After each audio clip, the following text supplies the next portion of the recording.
ಮೂಡುಬಿದಿರೆಯ ಆರಕ್ಷಕರ ಠಾಣೆಯು ಸುಸಜ್ಜಿತವಾಗಿಲ್ಲ. ಪೊಲೀಸರಿಗೆ ಬೇಕಾಗುವ ಮೂಲಭೂತವಾದ ವ್ಯವಸ್ಥೆ ಸರಿಯಾಗಿಲ್ಲ. 60 ಸಿಬ್ಬಂದಿಗಳ ಅವಶ್ಯಕತೆ ಇರುವ ಠಾಣೆಯಲ್ಲಿ ಕೇವಲ 40 ಸಿಬ್ಬಂದಿಗಳಷ್ಟೇ ಇದ್ದಾರೆ. ಇದರಿಂದಾಗಿ ಸೂಕ್ತ ರೀತಿಯಲ್ಲಿ ಕರ್ತವ್ಯ ನಿರ್ವಹಿಸಲು ತೊಂದರೆಯಾಗುತ್ತಿದೆ ಎಂದು ಮೂಡುಬಿದಿರೆ ಪೊಲೀಸ್ ನಿರೀಕ್ಷಕ ಸಂದೇಶ್ ಪಿಜಿ ಅವರು ಶಾಸಕರ ಗಮನಕ್ಕೆ ತಂದರು. ಶಾಸಕ ಉಮಾನಾಥ್ ಕೋಟ್ಯಾನ್ ಅಧ್ಯಕ್ಷತೆಯಲ್ಲಿ ತಾಲೂಕು ಆಡಳಿತ ಸೌಧದಲ್ಲಿ ನಡೆದ ಮೊದಲ ತಾಲೂಕು ಕೆಡಿಪಿ ಸಭೆಯಲ್ಲಿ ವಿಷಯ ಪ್ರಸ್ತಾಪಿಸಿದರು. ಸಮುದಾಯ ಆರೋಗ್ಯ ಕೇಂದ್ರದಲ್ಲಿ ಪೂರ್ಣಕಾಲಿಕ ವೈದ್ಯರಿಲ್ಲದಿರುವುದರಿಂದ ಮೃತ ವ್ಯಕ್ತಿಗಳ ಮರಣೋತ್ತರ ಪರೀಕ್ಷೆ ವಿಳಂಬವಾಗುತ್ತಿದೆ. ಪೊಲೀಸ್ ಸಿಬ್ಬಂದಿ ನೇಮಕದ ಸಮಸ್ಯೆ ಹಾಗೂ ನೊಂದ ಸಂಬಂಧಿಕರು ಆಕ್ರೋಶಕ್ಕೊಳಗಾಗುತ್ತಾರೆ. ಹೀಗಾಗಿ ವೈದ್ಯರು ಕೇಂದ್ರ ಸ್ಥಳದಲ್ಲಿಯೇ ಇರುವಂತಹ ವ್ಯವಸ್ಥೆಯಾಗಬೇಕು ಎಂದು ವೃತ್ತ ನಿರೀಕ್ಷಕರು ಆಗ್ರಹಿಸಿದರು. ಮೂಡುಬಿದಿರೆ ಸಮುದಾಯ ಆರೋಗ್ಯ ಕೇಂದ್ರಕ್ಕೆ ಹೆಚ್ಚುವರಿ ವೈದ್ಯರ ನೇಮಕವಾಗಿದೆ. ಹೊಸ ಡಯಾಲಿಸಿಸ್ ಯಂತ್ರಗಳನ್ನು ಅಳವಡಿಸುವ ಕಾರ್ಯ ನಡೆಯುತ್ತಿದ್ದು 2 ವಾರದೊಳಗೆ ಕಾರ್ಯರೂಪಕ್ಕೆ ತರಲಾಗುವುದು ಎಂದು ತಾಲೂಕು ಆರೋಗ್ಯಾಧಿಕಾರಿ ಡಾ ಸುಜಯ್ ಭಂಡಾರಿ ಹೇಳಿದರು.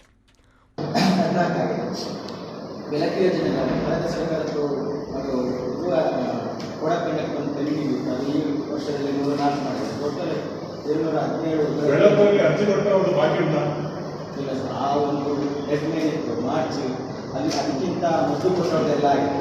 ಮತ್ತೆ ದಿನ ಬಂದು ಕೊಡ್ತಾರೆ. ಅದು ಅವ್ರದ್ದು ಸ್ಕೀಮ್ ಅಲ್ಲಿ ಹೋಗಿ ಸ್ಯಾಂಕ್ಷನ್ ಆಗಿ ಆದ ಮೇಲೆ ಮತ್ತೆ ಮಾಡಲಿಲ್ಲ.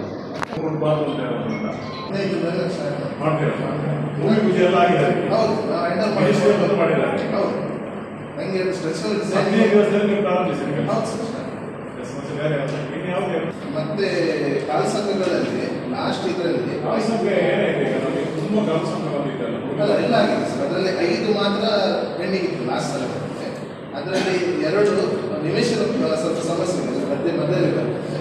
60 ಸಿಬ್ಬಂದಿ ನಮಗೆ ಇಲ್ಲಿ ಟ್ರಾಫಿಕ್ ನಾವು ಸರ್ಕಾರ ಲೆಕ್ಕ ಬರುತ್ತೆ ಸಿಬ್ಬಂದಿ ಉಳಿದಿರುವಂಥ ಒಂದು ತಮ್ಮಲ್ಲಿ ಮನೆ ಮೂಡುಬಿದಿರೆ ಮೈನ್ ಶಾಲೆ, ಬೆಳುವಾಯಿ ಮೈನ್ ಶಾಲೆಗಳಲ್ಲಿ ವಿದ್ಯಾರ್ಥಿಗಳ ಸಂಖ್ಯೆ ಅಧಿಕವಾಗಿದ್ದು ಹೊಸ ಕಟ್ಟಡಕ್ಕೆ ಬೇಡಿಕೆ ಇಡುತ್ತಿದ್ದಾರೆ. ಶಿಕ್ಷಣ ಇಲಾಖೆ ಹೊಸ ಕಟ್ಟಡಕ್ಕೆ ಅನುಮತಿ ನೀಡುತ್ತಿಲ್ಲ.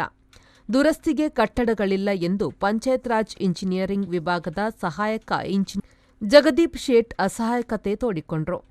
ಹೆಚ್ಚು ವಿದ್ಯಾರ್ಥಿಗಳಿರುವಲ್ಲಿ ಹೊಸ ಕಟ್ಟಡ ನಿರ್ಮಿಸುವುದು ಅನಿವಾರ್ಯ. ಲಭ್ಯವಿರುವ ಅನುದಾನದಲ್ಲಿ ಹೊಸ ಕಟ್ಟಡ ನಿರ್ಮಿಸಲು ಇಲಾಖೆಯಿಂದ ಅನುಮತಿ ದೊರಕಿಸಿಕೊಡುವಂತೆ ಶಾಸಕ ಉಮಾನಾಥ್ ಕೋಟ್ಯಾನ್ ಕ್ಷೇತ್ರ ಶಿಕ್ಷಣಾಧಿಕಾರಿಯವರಿಗೆ ಸೂಚಿಸಿದರು. ದಕ್ಷಿಣ ಕನ್ನಡ ಕೆಎಂಎಫ್ನ ಅಧ್ಯಕ್ಷ ಕೆಪಿ ಸುಚರಿತ ಶೆಟ್ಟಿ ಅತಿಥಿಯಾಗಿ ಭಾಗವಹಿಸಿದರು. ಮೆಸ್ಕಾಂನ ಸಹಾಯಕ ಕಾರ್ಯಪಾಲಕ ಇಂಜಿನಿಯರ್ ಮೋಹನ್ ಬಿ, ಕುಡಿಯುವ ನೀರು ಮತ್ತು ನೈರ್ಮಲ್ಯಕರಣ ಇಂಜಿನಿಯರ್ ಎಂ ಶಿವಣ್ಣ, ಉಪವಲಯ ಅರಣ್ಯಾಧಿಕಾರಿ ಮಂಜುನಾಥ್ ಗಾಣಿಗ, ಶಿಶು ಅಭಿವೃದ್ಧಿ ಯೋಜನಾಧಿಕಾರಿ ಪರವಾಗಿ ಹರೀಶ್ ಕೆ, ಸಮಾಜ ಕಲ್ಯಾಣ ಇಲಾಖೆಯ ಪರವಾಗಿ ಪ್ರೀತಿ, ಪಶುವೈದ್ಯ ಇಲಾಖೆಯ ಡಾ ಗುರುರಾಜ್, ಅಬಕಾರಿ ನಿರೀಕ್ಷಕ ಸುಬ್ರಹ್ಮಣ್ಯ, ತಹಶೀಲ್ದಾರ್ ಪ್ರದೀಪ್ ಕುರ್ಡೇಕರ್, ಪ್ರೊಬೇಷನರಿ ಐಎಎಸ್ ಅಧಿಕಾರಿ ಮುಕುಲ್ ಜೈನ್ ಮತ್ತಿತರ ಅಧಿಕಾರಿಗಳು ಉಪಸ್ಥಿತರಿದ್ದರು. ತಾಲೂಕು ಪಂಚಾಯತ್ ಕಾರ್ಯನಿರ್ವಹಣಾಧಿಕಾರಿ ಲೋಕೇಶ್ ಸಿ ಸ್ವಾಗತಿಸಿದರು. ಪಿಡಿಒ ಸಾಯಿಷಾ ಚೌಟ ಕಾರ್ಯಕ್ರಮ ನಿರೂಪಿಸಿ ವಂದಿಸಿದರು. ಪ್ರೇಮಶ್ರೀ, ವಿ4 ನ್ಯೂಸ್, ಮೂಡುಬಿದಿರೆ.